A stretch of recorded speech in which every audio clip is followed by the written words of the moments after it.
नमस्कार, मैं हूं प्रियंका और आप देख रहे हैं राष्ट्रीय जगत विजन न्यूज। नक्सल प्रभावित इलाके में चल रहे नक्सल मुक्त ग्राम पंचायत अभियान के तहत सुकमा के एक नक्सल दंपत्ति सहित कुल 22 नक्सलियों ने आत्मसमर्पण कर दिया है। इन सभी नक्सलियों पर 40,50,000 रुपए का इनाम घोषित था।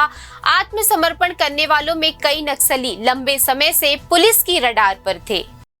सरकार की पुनर्वास नीति और लगातार चल रही सख्त कार्रवाई के बीच ये आत्मसमर्पण नक्सल मोर्चे पर बड़ी सफलता मानी जा रही है।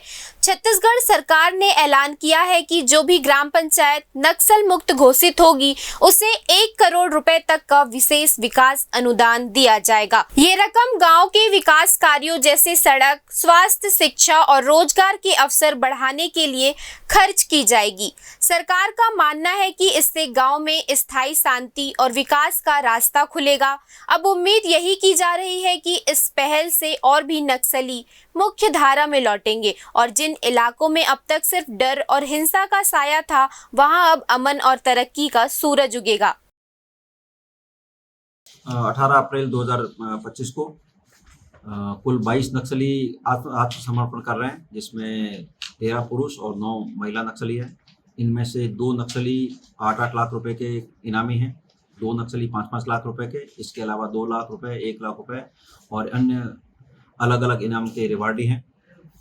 आप सभी जैसे जानते हैं कि जिस प्रकार से फोर्सेस का डिप्लॉयमेंट इंटीरियर एरिया में बढ़ता जा रहा है, नए कैंप खुल रहे हैं, सरकार की जो पुनर्वास नीति है नक्सल्स के लिए, उससे प्रभावित होकर नक्सल धीरे धीरे आत्मसमर्पण की ओर बढ़ रहे हैं, समाज की मुख्य धारा में वापस शामिल हो रहे हैं।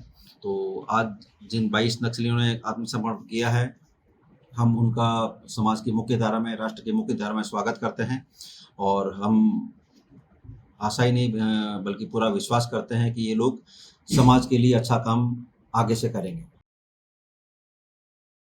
फिलहाल इस खबर में इतना ही। देश प्रदेश की खबरों से अपडेटेड रहने के लिए हमारे चैनल को सब्सक्राइब करें। नए खबरों की नोटिफिकेशन के लिए बेल आइकॉन जरूर दबाएं। नमस्कार।